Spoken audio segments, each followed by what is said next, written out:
Jadi kita ini nggak boleh ngaku miskin. Orang Indonesia ini banyak yang kaya, tapi mentalnya yang miskin. Ini yang jadi masalah. Yang repot Pak RT, mana Pak RT? Pak RT mana? Yang repot tuh Pak RT. Gimana nggak repot Pak RT? Pak RT tuh bingung Pak. Ketiban orang lain dikasih, keluarga ngamuk. Keluarga dikasih, yang lain ngomong, iya keluarga dia pantas dikasih. Wong keluarga nepotisme, panas kuping Pak RT. Akhirnya Pak RT mikir, besok-besok mah keluarga kita nggak usah kebagian. Yang kebagian orang lain. Lain lagi, apa kata keluarganya? Payah punya saudara jadi ketua RT, nggak ada gunanya. Saudara juga, ya nggak Pak RT? Nggak enak jadi ketua RT. Mana gaji masih nunggak lagi ya. Allahu Akbar. Nggak enak. Beban jadi ketua RT itu Pak, benar beban. Kita diomelin orang lah, diomong. Yang masalahnya tadi orang yang mentalnya miskin. Orang Indonesia ini apa? Gayanya sugih. Apa-apa diupload. Makan enak, upload di Facebook. Makan rendang, diupload. Makan nang Mas Yanto, upload. Bakso Sony, upload. Jalan-jalan ke Lengkung Langit, upload. Jalan-jalan ke Mutun, upload. Nggak dapat bantuan, marah. Dibilang miskin, nggak terima. Apa sih? Orang itu harus berpikir rasional. Kalau bukan hak dia jangan diambil, ge. PKH itu kalau bukan hak dia jangan diambil. Jangan sampai kita bermental miskin. Saya kasih pelajaran, ini kisah nyata Bapak Ibu. Saya itu 2008 ngisi khutbah di kantor gubernur pertama kali sampai sekarang. Jadi karena waktu itu saya diambil jadi tim kerjasama dengan Bina Mental Gubernuran, ditawarkan umroh. Senang sangat saya 2009 itu. Ustadz mau umroh? Mau, kata saya. Memang sudah kangen betul ke tanah suci itu. Persyaratannya salah satunya buat surat keterangan tidak mampu. Gampang bikinnya Pak. Datang Pak Lurah bikinin surat keterangan tidak mampu. Dibikinkan oleh Lurah. Cuman saya nanya ke sana, boleh nggak surat keterangan tidak mampu ini saya setor sebentar? Habis itu saya ambil lagi. Lu ngapa Ustadz? Mau tak bakar, kata saya. Saya takut ini permanen nantinya. Ya nggak bisa dong, ini berkas. Ini harus disimpan arsip kami. Waduh, kalau begitu nggak mau saya. Takut permanen tidak mampunya itu. Makanya kali panjenengan saya ingetin Bapak Ibu, jangan sekali-kali bikin surat keterangan tidak mampu. Nanti selamanya nggak mampu, jangan macam-macam. Kecuali kalau nggak mampu betul, terima nggak mampu. Saya pantangan itu, bukan sok kaya Pak. Saya di tahun 2008 waktu ditawari itu, motor dikasih orang. Kan tahu saya dulu kemana-mana naik sepeda ngajar ngaji Pak. Belum lama, baru tahun 2008 loh Pak. Ingatan saya masih terang banget itu. Kemana-mana saya numpak sepeda. Dikasih orang motor karena saking kasihannya. Saya ingin tinggal ngontrak, 3 kali diusir dari kontrakan. Bukan sok kaya, bukan. Cuman saya takut aja surat keterangan tidak mampunya permanen, jadi doa. Ceritanya gini, nggak jadi saya umroh. Gara-gara saya tidak mau buat surat keterangan tidak mampu. Kata orang Pemda provinsi, nggak nyesel kan Ustadz? Nggak nyesel. Ini jatah Ustadz loh, nggak apa-apa. Selama pakai surat keterangan tidak mampu, saya nggak mau. Ajib Pak, nolak umroh hanya gara-gara surat keterangan tidak mampu. 2009 saya dilunasi oleh pengusaha tambah, berangkat haji langsung 35 juta. Berangkat tahun 2012 tanpa surat keterangan tidak mampu. Allahu Akbar. Pak RT sama Pak Lurah seneng nih sebenarnya. Kira-kira enggak banyak yang bikin surat keterangan tidak mampu nantinya. Ya kalau memang enggak mampu benar enggak apa-apa Bapak Ibu, enggak masalah. Tapi kalau ngaku enggak mampu jangan, nanti jadi doa.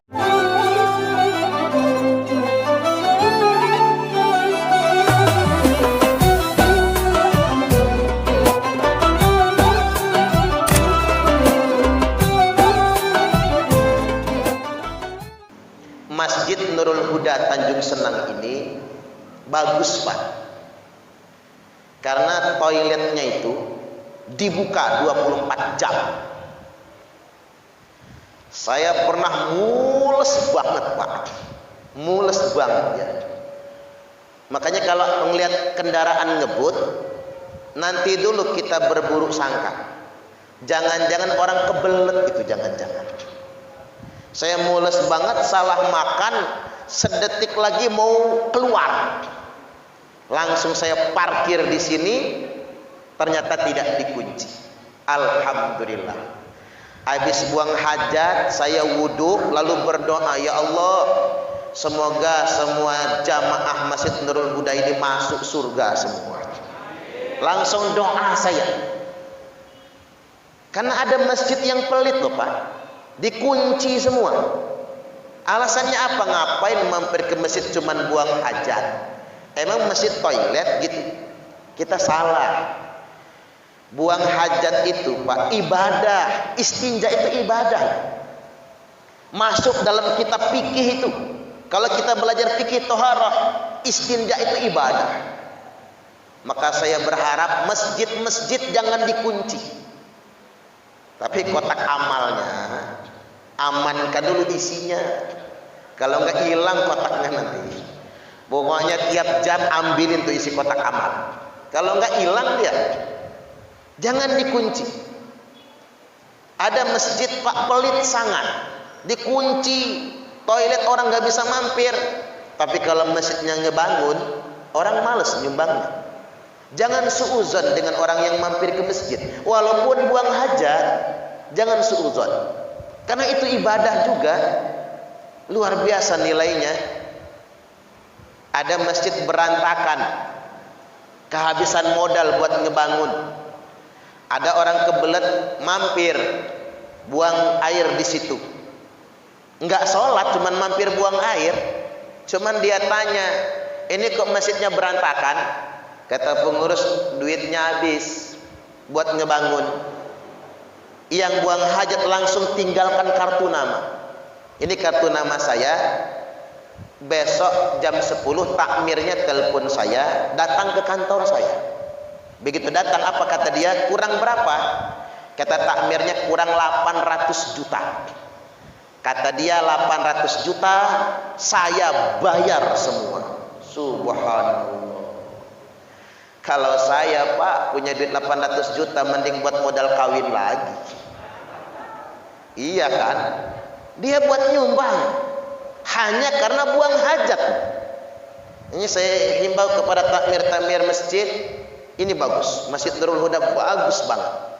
Biarkan Pak, apalagi kita pinggir jalan. Enggak sesuuzon sama orang yang lewat. Hatta non muslim sekalipun. Mungkin non muslim mampir dia buang hajat, terserah. Mudah-mudahan makin banyak dia nabung di situ, mudah-mudahan dia nanti dapat hidayah dari Allah Subhanahu wa taala. Allahumma amin, amin ya rabbal alamin. Dan marbot masjid enggak usah marah. Begitu masuk toilet ada bongkahan emas yang belum disiram. Enggak usah marah, siram saja. Karena boleh jadi karena menyiram bongkahan emas tersebut jadi wasilah mendapatkan ridho dari Allah Subhanahu wa taala. Kadang Allah ridho karena orang membuang duri di jalan, bukan karena naik haji, bukan karena zakatnya yang banyak, tapi karena dia membuang duri di jalan. Bahkan mungkin Allah ridho dengan orang yang menyiram sisahan bongkahan emas di dalam toilet. Ya kalau emas betulan bawa pulang Pak. Kalau emas yang begitu jangan ngedumel, tekadkan ikhlas, mudah-mudahan mendapatkan ridho dari Allah Subhanahu wa taala. Baik, yang berikutnya saya merespon sambutan Ibu Wali Kota. Ada poin penting tadi. Ibu Wali Kota menghimbau dan mengutip hadis Nabi, barang siapa yang membebaskan kesusahan saudaranya, maka Allah akan membebaskan kesusahannya pada hari kiamat nanti. Itu matannya yang saya ingat Pak Camat membaca tadi. Arabnya begini, Pak. Man nafasa an mu'min kurbatan min kurabid dunya nafasallahu anhu kurbatan min kurabi yaumil qiyamah. Barang siapa yang membebaskan saudaranya, saudara mukminnya dari kesusahan di dunia ini, nafasallahu anhu kurbatan min kurabi yaumil qiyamah, maka Allah akan balas dengan melepaskan kesusahan baginya pada hari kiamat nanti. Artinya, yuk di masa pandemi kita peduli dengan sesama. Kalau kata Syekh Abdul Qadir Al-Jailani, sesuap nasi yang engkau masukkan ke dalam perut orang yang lapar itu lebih baik daripada membangun 1000 masjid jamiah. Ngapura Bapak Ibu, berhentilah kita itu bongkar pasang masjid. Ngapa sih ganti takmir bongkar masjid, ganti takmir renovasi masjid? Ini keramik ini sedekah orang ini Pak. Kadang-kadang gatel kita kan, congkel keramik ganti granit.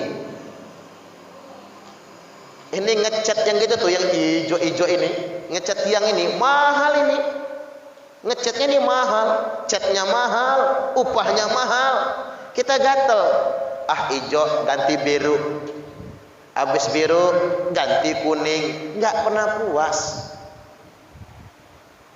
La taqumus sa'ah, tidak terjadi hari kiamat kata Nabi, hatta yatabahan nasu fil masajid, sehingganya manusia berlomba-lomba mempermewah masjid. Nabi nggak suka umat Islam bongkar pasang masjid, itu nggak suka Nabi. Yang sudah ada kita manfaatkan, selagi manfaat kita maksimalkan. Setuju nggak kira-kira? Nah, ada kalanya kita berbagi dengan sesama, apalagi masa pandemi. Jangan sampai lupa, masjid kita mewah, tapi ada tetangga masjid nggak makan, nggak kebeli beras, gara-gara pandemi ini. Jangan sampai masjid kita megah, ada tetangga masjid nggak bisa bayar daftar ulang anak sekolah. Terus terang Pak Camat, saya nggak setuju SMK SMA itu tidak di bawah kota lagi, karena gara-gara itu bayar SMK daftar ulangnya mahal betul Pak Camat. Ada SMK itu 15 juta itu. Subhanallah, daftar ulang loh Pak 6 juta. Coba kayak dulu masih di bawah kota, lebih enak kita, ada billingnya dan lain sebagainya. Banyak yang nggak bisa bayar daftar ulang anak sekolah, banyak yang putus kuliah, masjid megah. Jangan sampai kayak gitu. Bahkan malam ini saya ditelepon tadi Bapak Ibu, ada orang nggak mampu kena serangan jantung, nggak bisa berobat. Subhanallah, rumah di sampingnya mewah semua. Nah, ini yang jadi pelajaran bagi kita semua. Jangan sampai kita ini hilang peduli. Kalau kata orang bijak apa? Orang kaya bolak-balik umroh dengan alasan rindu rumah Allah, padahal Allah lebih rindu dengan orang kaya yang berbagi dengan fakir miskin. Betul nggak kira-kira ini? Ngapa sih kita ribut nggak bisa naik haji? Kan jelas pandemi. Ngapa sih kita ribut menyalahkan pemerintah nggak bisa umroh? Jelas ini pandemi. Lebih baik tuh buat haji, buat umroh, yuk kita bagi dengan sesama. Ini bukti keimanan. Ini teguran buat saya juga, karena saya yang suka mempromosikan umroh soalnya. Teguran buat saya ini. Apa kata orang, Ustadz? Agama bukan di mimbar, Dakwah itu bukan pas megang mikrofon. Dakwah yang sebenarnya ada di tengah-tengah masyarakat yang lemah. Iya juga ya Pak. Dakwah ini kalau megang mikrofon enak. Pulang ceramah diamplopin, disangoni. Kalau panitia lupa, transfer. Enak, dakwah begini enak. Jumatan, turun mimbar, selesai Jumatan, disangoni. Dakwah bukan pas megang mikrofon. Dakwah bukan di mimbar. Dakwah yang sebenarnya bukan di panggung-panggung ceramah. Dakwah yang sebenarnya ada di tengah-tengah masyarakat yang lemah. Makanya saya sama Ustaz Walim, kita punya gerakan serbu, terjun langsung ke masyarakat yang membutuhkannya. Itu pun sesuai dengan kemampuan kita, terbatas. Termasuk Pak Haji Supardi juga, yang gak bisa bayar kuliah, bayar sekolah, yang gak kebeli beras, tunanetra.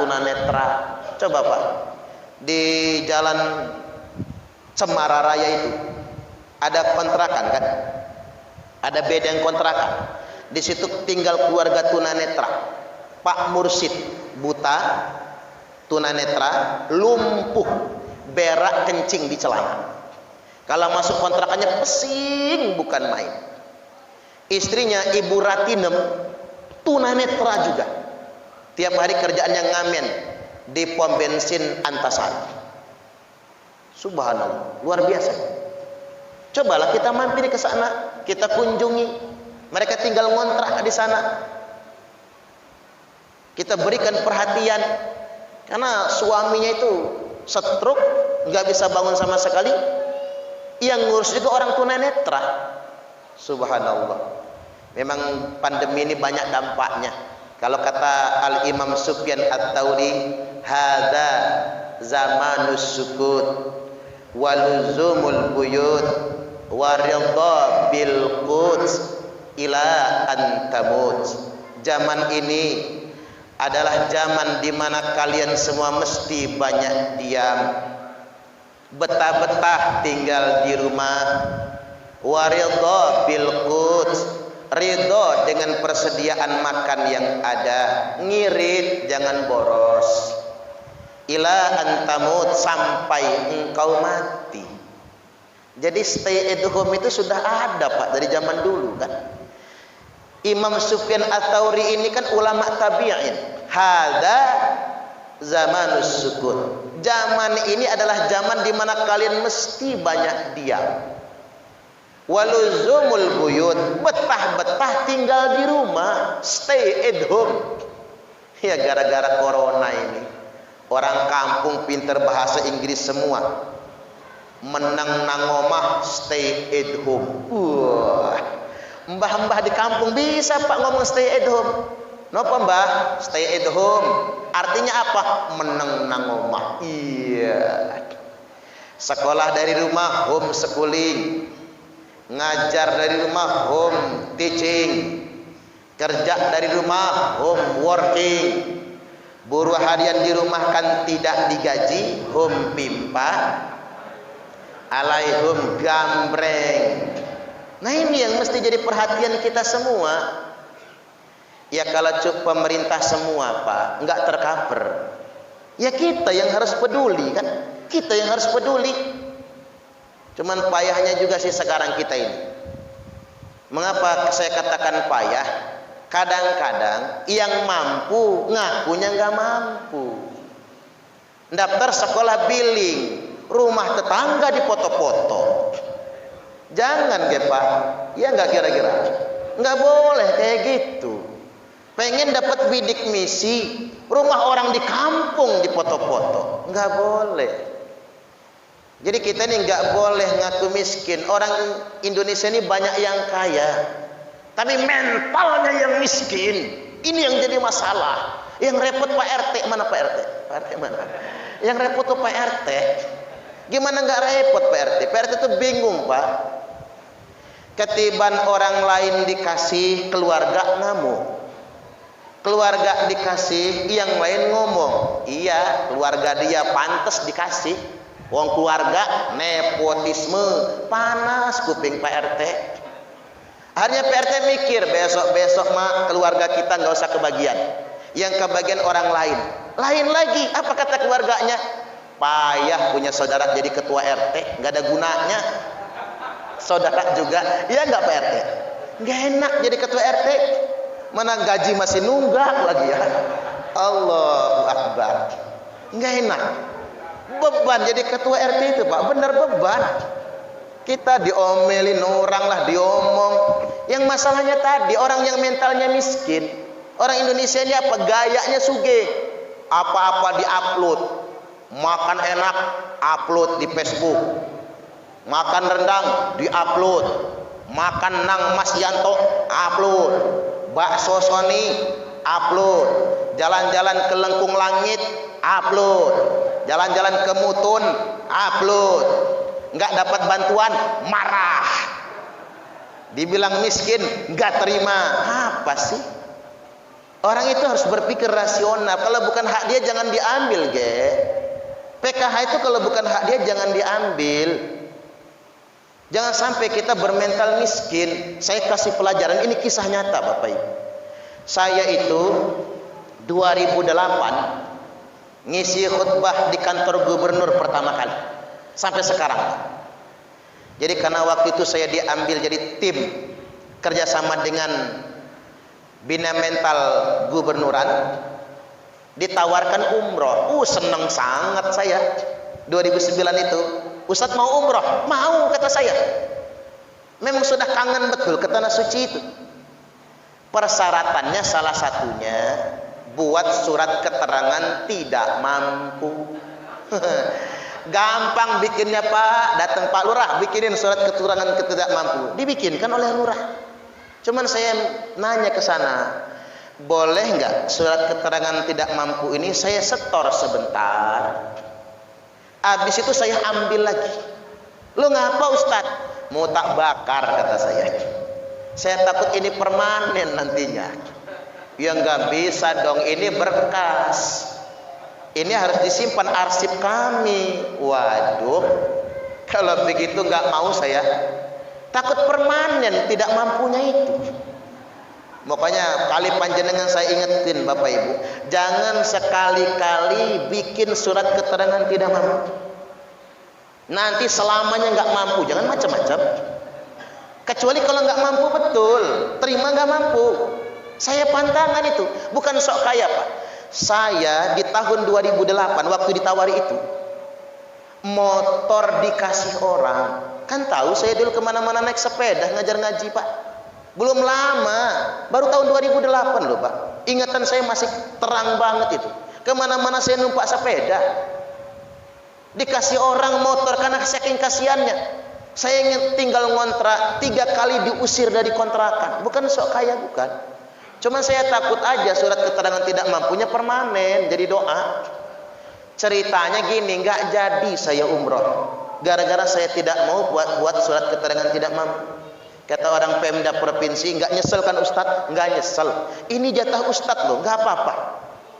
Selama pakai surat keterangan tidak mampu, saya nggak mau. Ajib Pak, nolak umroh hanya gara-gara surat keterangan tidak mampu. 2009 saya dilunasi oleh pengusaha tambah, berangkat haji langsung 35 juta. Berangkat tahun 2012 tanpa surat keterangan tidak mampu. Allahu Akbar. Pak RT sama Pak Lurah seneng nih sebenarnya. Kira-kira enggak banyak yang bikin surat keterangan tidak mampu nantinya. Ya kalau memang enggak mampu benar enggak apa-apa Bapak Ibu, enggak masalah. Tapi kalau ngaku nggak mampu jangan, nanti jadi doa. Khawatir selamanya bakal begitu. Kita kan nggak mau. Tangan di bawah, karena tangan di atas lebih baik daripada tangan di bawah. Mudah-mudahan berwasilah dengan peringatan Maulid Nabi malam ini, mudah-mudahan kita dikayakan Allah semuanya. Allahumma amin, amin ya rabbal alamin. Bapak Ibu hadirin wal hadirat rahimakumullah, agar tidak panjang ceramahnya, Saya ambil poin-poin penting saja, poin tertentu saja. Karena kalau pengen ceramah maulid saya yang banyak, nonton di YouTube Pak. Buka channelnya Ustadz Suparman Abdul Karim. Jangan lupa subscribe, like and comment, tekan tombol lonceng. Ingat Ustadz Suparman Abdul Karim. Tuh tiap hari ceramah maulidnya diupload di sana. Bisa dipilih mau tema yang mana. Yang paling serem kemarin Pak, saya ceramah di Kota Metro, lapas kelas 2A Metro, menceramahi narapidana. Narapidana yang diceramahin senang semua, tapi ada yang nggak senang. Narapidana teroris, napiter teroris Pak, ngambil batu mau ngelempar saya. Masya Allah. Itu terorisnya langsung ditangkap teman-temannya, mau digebukin. Oh jangan, kata saya, jangan.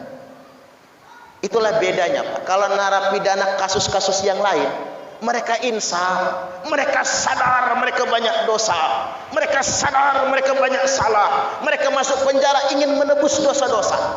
Tapi beda dengan narapidana teroris, mereka masih merasa paling suci, merasa berjihad, merasa jadi pahlawan. Enggak ada yang lebih baik daripada mereka. Makanya hati-hati ngaji. Kalau sudah masuk ke jaringan terorisme, sufahaul ahlam, rusak otaknya, dicuci sedemikian rupa. Hati-hati. Makanya hidup ini jangan pernah merasa paling benar sendiri. Jangan pernah. Jangan pernah merasa paling pintar. Manusia itu begini, ketika dia merasa banyak dosa, disitulah dia akan menemukan kemuliaan. Tapi ketika dia sudah merasa paling bertakwa, disitulah dia berjalan pada jalan kehinaan. Tak ulang lagi ya, biar dicatat jadi status Facebook nantinya. Manusia itu ketika dia sudah merasa banyak dosa, maka disitulah dia akan menemukan kemuliaan. Tapi sebaliknya, manusia ketika dia merasa paling bertakwa, maka disitulah dia akan jatuh kepada kehinaan. Inilah yang dimaksudkan dalam firman Allah Ta'ala, fala tuzakku anfusakum huwa a'lamu bimanittaqa. Janganlah merasa suci dengan diri kalian sendiri, dikarenakan hanya Allah yang paling tahu siapa yang benar-benar bertakwa. Hanya Allah yang tahu. Jangan merasa paling suci. Gini aja lah biar agak ringan materinya. Kalau kata kakek saya, manggilnya Akas Pak. Kata kakek saya, Cung, apa Kas? Kalau sudah mendakwahkan agama, pesan Akas cuma satu. Jangan merasa paling benar sendiri. Maksudnya apa kata saya? Ya kamu kan sekolah, ya kamu terjemahkan sendiri. Ya tersinggung juga Pak diomongin begitu. Tapi yang ngomongkan orang tua saya. Benar apa yang dikatakannya? Setelah saya pikir-pikir, iya juga ya. Manusia itu kalau sudah merasa paling benar, dia gampang menyalahkan orang. Kalau dia sudah merasa paling baik, maka dia gampang menjelek-jelekkan orang. Kalau sudah merasa paling sunnah, maka dia akan bid'ah-bid'ahkan orang. Kalau dia sudah merasa paling beriman, maka dia akan kafir-kafirkan orang. Tuh kayak teroris. Dia benar sendiri, yang lain kafir semua. Bayangkan saya lagi ceramah, mau ditimpuknya. Bisa ditonton ceramahnya di YouTube, nggak ada yang bermasalah. Tapi saking bencinya mereka, kalau nggak sepaham dengan mereka. Makanya ada anekdot, ada tukang cukur, lagi nyukur rambut, dia ngomong sama yang dicukur. Ada tukang cukur nggak di sini? Oh nggak ada ya. Lagi nyukur rambut, ngomong sama yang dicukur, Pak, apa? Mau tahu nggak? Apaan? Anak paling goblok di dunia. Lo mana anaknya? Tuh di luar. Bejo namanya. Enggak ada yang namanya bejo enggak, Pak? Kalau Pak Ade Selamat ada ya. Selamat kali bejo mirip itu, Pak. Kakak Ngadi itu. Temenan. Bejo namanya. Kata yang dicukur, kok sampean tahu bejo anak paling goblok? Kata tukang cukur, tiap hari saya tes, bejo tetap goblok. Emang kayak mana ngetesnya? Yuk kita tes lagi. Hari ini belum dites. Panggil Jo, sini. Masuk bejo ke dalam tempat cukuran. Anak kecil kelas 5 SD. Ada apa, Mang? Kata bejo, kata tukang cukur. Disodorkan tangan kanannya uang 5.000, di tangan kirinya uang 1.000. Milih, Jo. Sama bejo dipilih yang 1.000, bukan yang 5.000. Kata si tukang cukur, nah kan Pak, bejo memang goblok. Ada yang 5.000 tapi dia pilih yang 1.000. Iya juga ya, kata yang dicukur. Salah saya cukur rambut, dia keluar, ketemu bejo lagi, muncul rasa penasaran. Jo, sini dulu. Ada apa, Om? Kata bejo. Ini duit berapa, Jo? 5.000, Om. Nah yang ini 1.000. Gede yang mana, Jo? Kata si bejo, ya gedean yang 5.000 lah, Om. Masa gedean yang 1.000? Nah itu lo tahu, Jo. Ngapa kamu tadi pilih yang 1.000 bukan yang 5.000? Bejo ketawa. Apa kata bejo? Oi Om, kalau itu mah, kalau gua pilih yang 5.000, berhenti mamang tukang cukur itu ngetesin saya. Tapi kalau saya pilih yang 1.000, tiap hari saya dites. Kata bejo, mending gua dapat 1.000, yang penting tiap hari, daripada dapat 5.000 tapi sekali.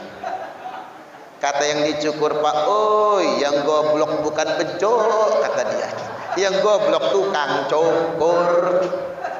Artinya, Pak, goblok-goblokin orang, goblok balik ke sini. Maksud saya begitu.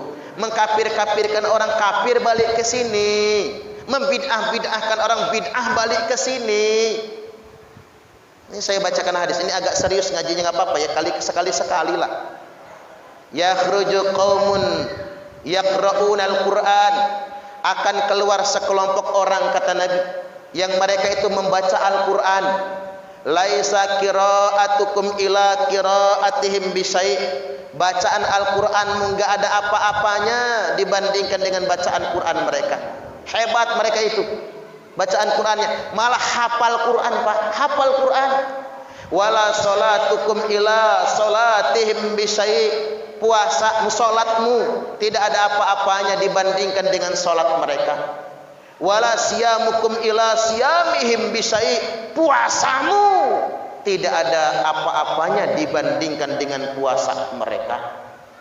Bacaan Quran mereka hebat, salat mereka hebat, ke masjid paling rajin, puasa mereka hebat. Tapi annahum kilabun nar, mereka itu anjing-anjing neraka. Waduh, ini sabda Nabi yang paling kasar. Enggak enak, Pak, nyebutnya. Coba kiri neraka, atau segawon neraka. Agak lembut nyebutnya itu. Lo kok iso? Mereka hafal Quran tapi masuk neraka. Mereka sholat tapi masuk neraka. Mereka puasa tapi mereka masuk neraka. Karena mereka merasa paling beriman sendiri, yang lain kafir semua. Coba, Pak, yang bunuh Imam Ali itu Abdurrahman bin Muljam, hafal Quran 30 juz. Makanya antisipasi lingkungan kita, Pak. Sudah banyak yang kayak gitu sekarang. Mereka soleh secara ibadah, di kasat mata mereka itu ahli ibadah, tapi di dalam mereka mengkafirkan kita semua. Ujung-ujungnya ngebom. Dan benar kalau kata Densus 88, kan sudah ada bahasanya, Yayasan Abdurrahman bin Auf. Kan nama yayasannya di Lampung itu kan. mengatasnamakan rumah tahfiz untuk menggalang dana terorisme. Bahkan di wilayah Pak Camat Tanjung Senang ya. Hati-hati, harus diwaspadai Pak. Kedoknya apa? Rumah tahfiz. Pakai nama-nama sahabat Nabi malahan Pak. Tapi mereka tertutup, nggak bisa masuk kita. Ke dalam tuh nggak bisa masuk. Bukan mencurigai rumah tahfiz. Tapi buat apa bapak-bapak nyuruh anaknya ngaji, kemudian anaknya mengatakan nyanyi lagu Indonesia Raya haram, hormat bendera haram, salim tangan orang tua haram, NKRI togut, Pancasila togut. Jadi apa anak kita itu? Melawan negara mereka. Hati-hati. Ini emergensi. Jadi beragama itu jangan cuma penampilan. Ngapura nggih, nggak ada teroris kan di sini. Saya takut kayak di lapas Metro kemarin. Saya langsung ditelepon Densus 88 loh Pak. Gara-gara kejadian di lapas Metro itu. Densus 88 ingin kerjasama permanen. Bukan untuk memerangi secara fisik, deradikalisasi. Kita kasih wawasan. Mereka itu sebetulnya bukan pelaku kriminal, tapi otaknya yang salah. Harus kita luruskan mereka itu. Harus kita berikan pemahaman yang benar. Agar tidak begitu. Selain mereka hafal Quran, selain mereka rajin sholat, rajin puasa, di hadis-hadis sahih, maaf betul ini. Saya ulangi dengan kata maaf di awal. Ada penampilan yang disebutkan dalam hadis sahih apa? Katul lihyah, janggutnya lebah. Janggutnya lebah. Ini hadis loh Pak, bukan karangan saya. Ngapura nggih yang pakai janggut jangan tersinggung. Janggut itu sunnah soalnya Pak. Janggut sunnah. Janggut sunnah itu kayak mana?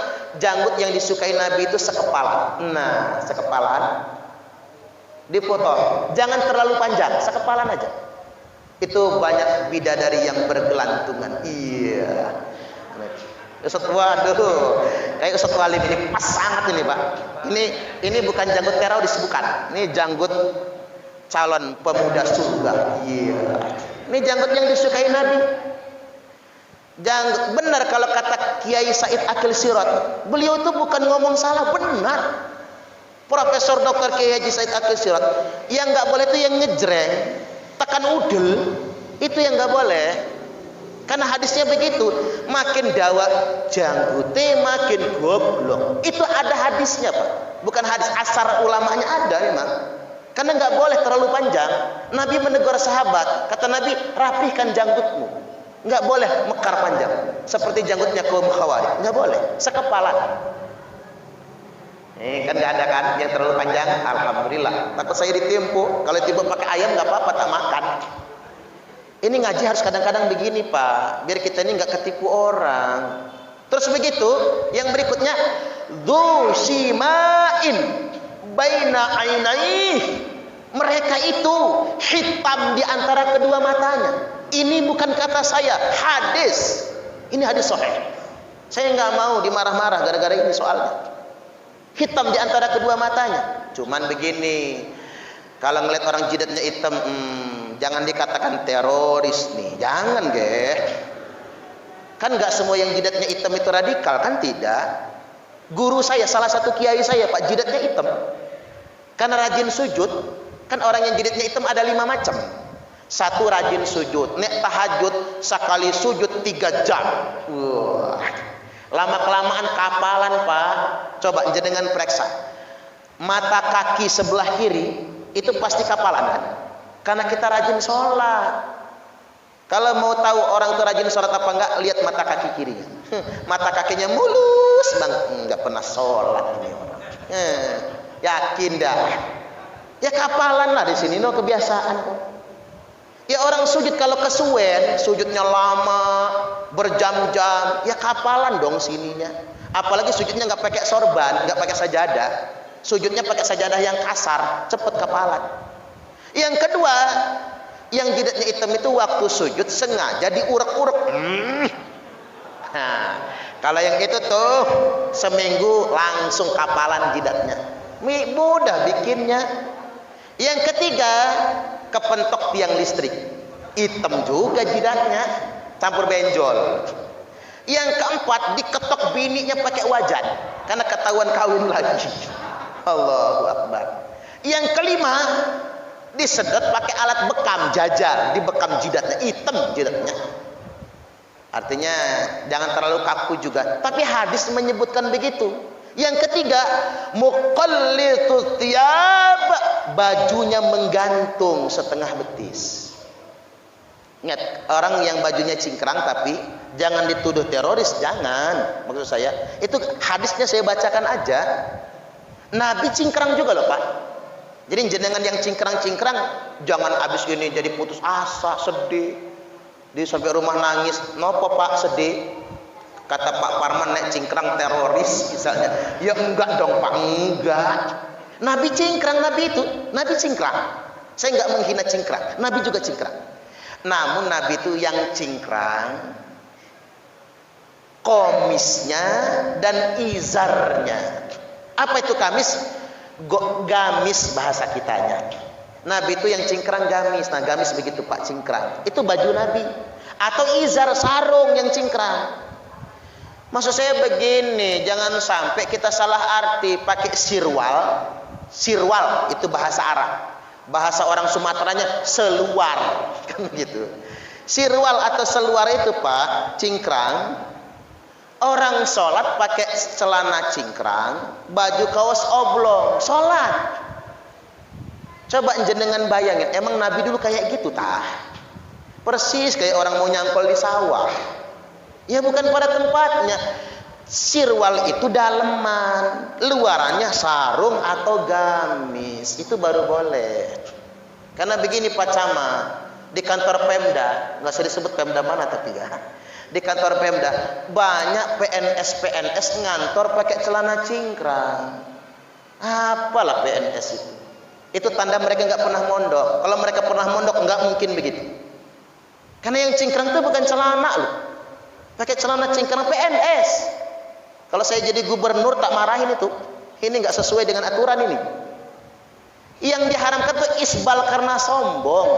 Bukan masalah pakaiannya, karena sombongnya. Itu kalau nggak pernah mondok. Orang sekarang ini begini sih Pak parahnya. Kalau ilmu yang lain kita konsisten, kita ngomong hukum, kalau sarjana hukum kita percaya. Ngomong medis kalau dokter kita percaya. Ngomong virus, kalau pakar virus kita percaya. Ini orang mondok nggak pernah, ngaji juga mak jelas, tapi ngomong agama kayak lebih hebat dari ulama. Ketiban kita tanya lu belajar di mana? Internet. Nanti kalau mati ditanya malaikat, guru kamu siapa? Syekh YouTube al-Interneti. Kiainya Kiai Haji Google. Ustadznya Ustadz Facebook LCMA. Nggak bisa. Ilmu harus bersanad, jelas harus digurukan. Jangan percaya dengan narasi-narasi di media sosial Pak. Kayak contoh gini saja nih, banyak kaum wahaboy mengatakan orang tua Nabi masuk neraka. Itu sudah tanda itu Pak, ngaji nggak bersanad. Itulah mengapa yang begitu dilarang. Padahal yang dimaksudkan orang tua Nabi masuk neraka itu bukan orang tua Nabi, Abu Thalib. Itu yang dimaksudkan hadis itu. Kan ada orang Baduy datang. Baduy itu kan muslim katrok, Arab gunung. Nabi, saya masuk Islam. Tapi bapak saya enggak Nabi. Kemarin mati dia. Bapakku masuk surga apa masuk neraka? Kata Nabi, finnar, bapakmu neraka. Ngambeklah orang Baduy ini Pak. Pulang dia mau keluar pintu, Nabi tahu dia ngambek. Sini dulu kata Nabi. Jangan ngambek dulu. Inna abi wa abaka finnar. Bapakku dan bapakmu sama-sama masuk neraka. Baru seneng nih orang Baduy, sama dong sama orang tua Nabi. Tapi orang tua Nabi yang dimaksudkan dalam hadis itu bukan Abdullah, tapi Abu Thalib maksudnya. Karena orang Arab taunya orang tua Nabi adalah Abu Thalib. Ini orang sering salah paham Pak. Makanya hati-hati ngaji, jangan sembarangan. Jangan yang nyumput-nyumput itu bahaya Bapak Ibu. Hadirin wal hadirat rahimakumullah. Yang berikutnya, saya ingin tegaskan, kalau kita meneladani Nabi, maka dakwah yang benar adalah dakwah penuh kelembutan. Bukan marah-marah, bukan mengkafir-kafirkan orang. Fa bima rahmatin minallahi linta lahum walau kunta faddan ghalidhal qalbi lam faddu min haulik. Dikarenakan rahmat dari Allah, kalian semua bersikap lemah lembut kepada mereka. Seandainya Muhammad engkau berhati keras, lagi kasar, seandainya engkau bersikap keras, lagi berhati kasar, lang faddu min haulik, niscaya mereka akan lari dari sekelilingmu. Maka dakwah yang sebenarnya dakwah lemah lembut. Baik, berikut sekarang. Apa yang kita teladani dari Nabi? Yang paling penting dari sekarang ini Pak, dari 4 sifat wajib Nabi, yang nomor 1 itu siddiq, benar. Allah nyebutnya siddiq, Nabi nyebutnya siddiq. Siddiq, amanah, tabligh, fatonah. Orang Arab jahiliyah mengatakan apa? Al-Amin. Nabi kita itu semua bangsa Arab, kafir Quraisy sekalipun, mengatakan Muhammad Al-Amin, manusia yang terpercaya. Apa ini? Mesti ganti mikrofon nggak kira-kira? Ada ngedut-ngedut. Siap. Tes. Nah, nggak apa-apa, bagus. Muhammad itu Al-Amin. Nah, ini suaranya jadi nyatu Pak. Terasa di kuping saya hilang 1 detiknya, enggak lagi. Coba dari tadi pakai yang ini saya, biar nyaman ngomongnya. Nabi itu Al-Amin, terpercaya. Orang kafir loh yang ngakuin, bukan kita. Kalau pengakuan kita kan siddiq, orang kafir nyebutnya Al-Amin, terpercaya, enggak pernah bohong. Nah, Indonesia dari revolusi mental yang dicanangkan Presiden Jokowi, masalah terbesar Indonesia adalah integritas, kejujuran. Ini masalah besar bangsa kita. Indonesia ini negara mayoritas muslim, tapi korupsinya ranking 4 sedunia internasional ini. Ini yang jadi masalah. Makanya kata Gus Dur, bangsa di dunia ini ada 4 golongan. Golongan pertama, ada bangsa yang sedikit bicara, sedikit bekerja. Ini bangsa Somalia, Nigeria, sedikit bicara, sedikit bekerja. Negara paling miskin, sering kelaparan. Ya namanya lapar Pak, kalau banyak ngomong mah lemes. Saya ini bisa teriak-teriak ngomongnya karena makan dulu tadi. Apalagi ngelihat yang di depan ini tuh, tambah semangat saya ngomongnya. Tambah semangat. Nigeria, Somalia itu lapar, maka dikit bicara, dikit bekerja. Yang kedua kata Gus Dur, ada bangsa yang banyak, sedikit bicara dan banyak bekerja. Tak ulang lagi, bangsa yang sedikit bicara tapi banyak bekerja. Ini Jepang, Korea. Makanya Jepang, Korea itu negaranya seuprit tapi maju. Jepang bahkan pernah menjajah dunia internasional. Inggris bahkan pernah kalah lawan Jepang. Hebat Jepang itu. Karena ngapa? Ngomongnya dikit, kerjanya yang banyak. Korea negaranya kecil tapi sekarang hebat. Kalau di lomba-lomba itu ya Pak, tingkat dunia internasional olimpiade itu minimal ranking 3, ranking 4 dia. Nah, yang nomor 3 ada bangsa yang banyak bicara dan banyak bekerja. Ini Amerika, Cina. Oh ya, orang Amerika tuh cangkemnya banyak betul. Orang Cina tuh kakian cangkem, tapi kerjaannya juga banyak. Makanya di Cina bikin flyover semalam selesai. Semalam selesai. Kalau di Indonesia setahun kelar. Ya jadilah punya flyover. Coba kalau Pak Herman HN pikirannya nggak visioner Pak, macet Bandar Lampung ini. Alhamdulillah sekarang sudah banyak flyover kitanya menuju smart city, kota cerdas ke depannya. Mudah-mudahan, Allahumma amin. Banyak bicara, banyak bekerja. Makanya Cina maju. Sekarang Amerika sudah kewalahan ekonominya sama Cina. Di Cina bikin gedung bertingkat 15 hari selesai. Gedung bertingkat itu. Di Indonesia enggak kelar-kelar. Tuh hotel yang tinggi banget ya, di dekat Auto 2000 itu Pak, Raden Intan, nggak keral-keral. Kalau di Cina 15 hari selesai. Subhanallah. Yang nomor 4 kata Gus Dur, ada bangsa yang banyak sekali bicara tapi sedikit bekerja. Cangkemnya banyak betul, kerjaannya seupil. Ini bangsa mana? Bukan Pak. Jenengan salah. Bangsa yang banyak bicara tapi sedikit bekerja itu India. Orang India tuh ngomong banyak betul. Coba jenengan nonton film India, durasi paling lama 4 jam, 5 jam baru selesai. Mana pelan sekali ya Pak. Makanya orang-orang yang hobi nonton film India, loadingnya pelan semua, kerjaannya lambat. Coba yang suka nonton film aksi, cepet kerjanya. Nonton film India, lelet, muter-muter, mubeng-mubeng. Orang India itu ngomong enggak, ngangguk-ngangguk. Ngomong tidak, ngangguk-ngangguk. Ngomong iya, geleng-geleng. Terus orang India itu apa-apa dinyanyiin. Seneng nyanyi, susah nyanyi, nikah nyanyi, cerai nyanyi, makan nyanyi, ngising nyanyi, tumpahi wae, lumahi wae, bojone dhewe. Ya iyalah, bini dewe, masa bini orang.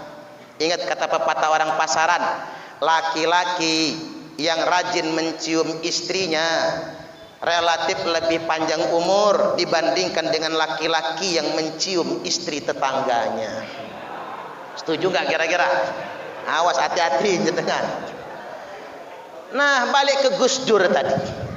Gus Dur ditanya, Gus, Indonesia masuk yang nomor mana? 1, 2, 3 atau 4? Kata Gus Dur, Indonesia masuk yang nomor 5. Enggak 1, enggak 2, enggak 3, enggak 4, nomor 5. Apa Gus? Apa yang dibicarakan dengan yang dikerjakan beda. Iya juga ya Pak. Orang Indonesia ini ngapura, maaf betul. Laporan dalam rapnya bikin pakai semen 1000 sak. Aslinya 200 sak yang dipakai. Indonesia. Ini masalah bangsa kita, masalah integritas. Makanya revolusi mental itu nggak usah banyak-banyak lah. Ini saja revolusi integritas. Karena begini, kalau orang goblok nggak bener, mafsadatnya kecil. Kalau orang goblok nggak bener, paling maling kotak amal. Di Nurul Huda pernah hilang kotak amal? Pernah nggak? Pernah. Berarti ada orang goblok nggak bener di sini ya. Berangkat ke masjid bawa sendal jepit, pulangnya bawa sendal kulit. Awas yang bawa sendal jepit ya, awas. Jangan bawa sendal kulit, itu namanya goblok nggak bener. Goblok nggak bener agak ngelawan, paling banter begal motor, itu paling banter. Tapi kalau orang pintar nggak benar, Bapak Ibu, hancur negara kita ini gara-gara orang pintar tidak benar. Karena yang korupsi itu yang pintar-pintar semua. Makanya yang harus kita teladani dari Nabi adalah siddiq, kejujuran. Baik, saya lanjut dikit lagi lah ya, jangan panjang-panjang. Saya lancat langsung ke akhir ini. Wasiat Nabi. Jelang wafat meninggal dunia, Nabi berwasiat. Israel cabut nyawa Nabi pelan-pelan agar nggak sakit. Yang pertama kali mati telapak kaki. Makanya urutan mati itu begitu Pak, telapak kaki. Makanya kalau ke telapak kaki melengkung, umur paling lama 3 hari mati. Coba periksa telapak kaki jenengan. Ada nggak yang sudah melengkung? Ya siap-siap aja kalau ada mau mati tuh. 3 hari lagi mati paling lama.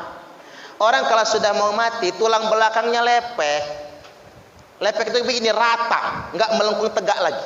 Terlentang saja di lantai begini, nyatu dengan lantai tulang belakang ini.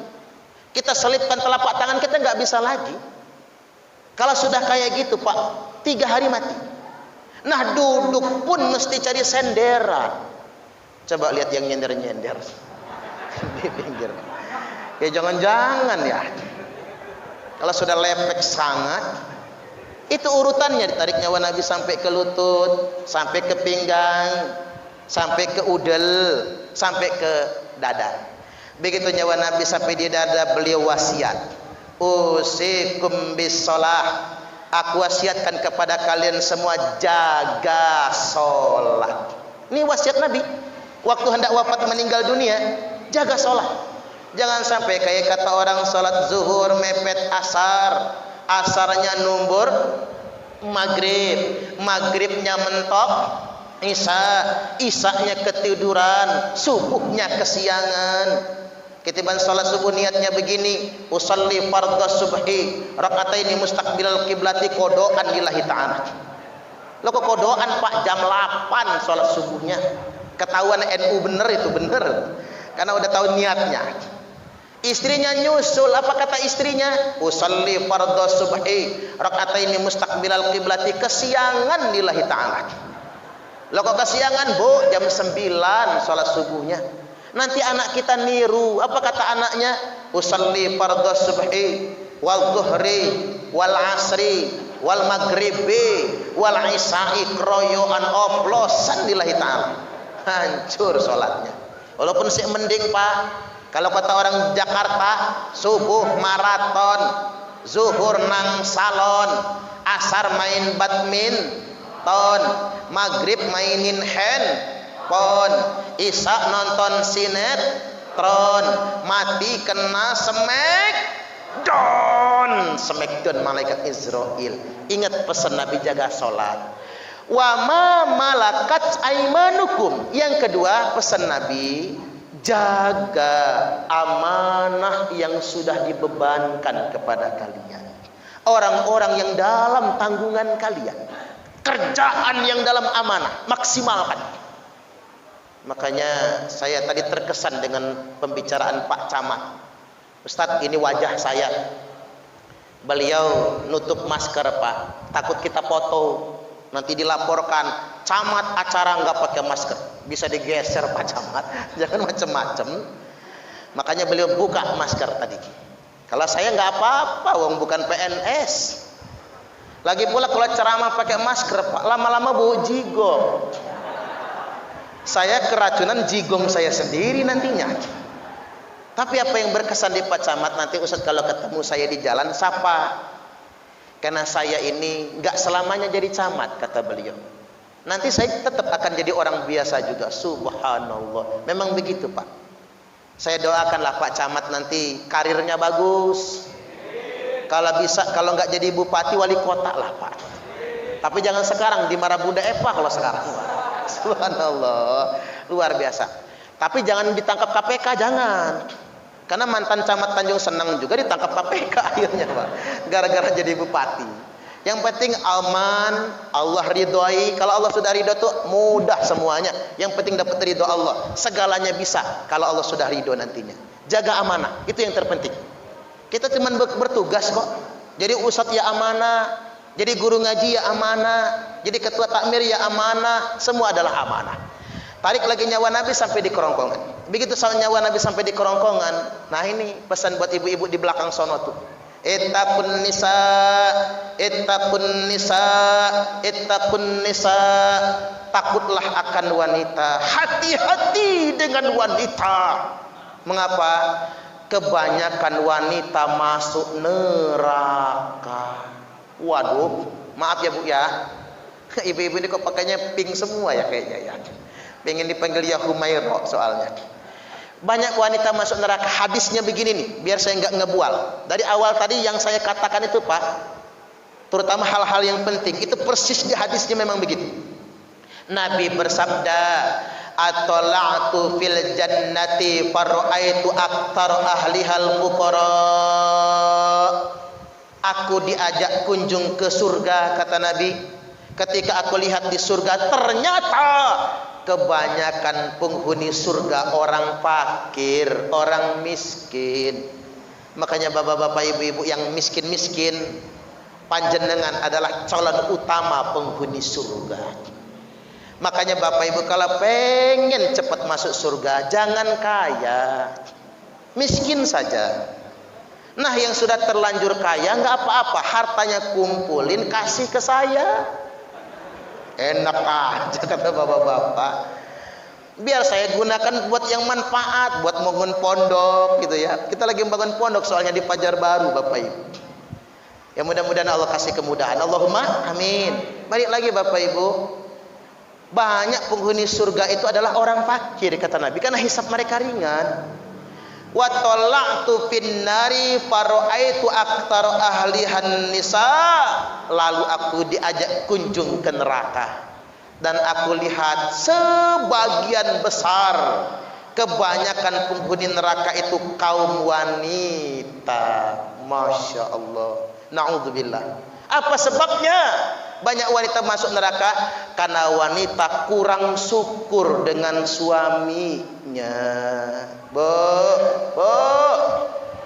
syukur ya Bu. Jangan sampai ada uang abang disayang, enggak ada uang abang ditendang. Kalau dompet laki lagi gemuk mau dipeluk-peluk, tapi kalau dompet lakinya lagi tipis, megang saja bilangnya najis, dijai-bajai najong tralala. Ibu-ibu ini kalau sudah ngambek itu enggak enak loh Pak. Udah ngambek tengkurap di kasur, disuruh tengadah itu enggak bisa. Kalau sudah tengkurap itu ditarik lebih kencang dia pegangannya. Gampang Pak, ambil duit 5 juta yang merah semua itu, beber di kasur langsung melumah dengan sendirinya dia. Allahu Akbar. Mak ibu-ibu ini, ibu-ibu itu sebenarnya paling gampang masuk surga, paling gampang masuk neraka. Ibu-ibu kalau pengen masuk surga taat suami, gampang kan? Kalau pengen masuk neraka gampang juga ngelawan sama suami. Suami lagi tidur Bu, sepak palanya, gratis masuk nerakanya. Iya dong Pak, kasih tahu sama istri itu, gampang mah kalau pengen masuk neraka, sepak pala suaminya. Ibu-ibu ini cium tangan suami saja, pahalanya sama seperti 70 kali cium Hajar Aswad. Apalagi suaminya hitam kayak patak wajan itu nanti, persis Hajar Aswad. Ibu-ibu ini nyuci baju suami, kolor doang ya Bu yang dicuci. Ibu dicabut 2000 dosa. Makanya Bu kalau habis bikin dosa nyuci baju, bajunya sudah bersih semua Pak Ustadz, yang bersih cuci lagi. Tanya lakinya, Pak apa kolornya mana Pak? Ya gua pakai lah, lepas Pak. Kirain mau ngajak apaan tuh orang, ternyata pengen nyuci kolor.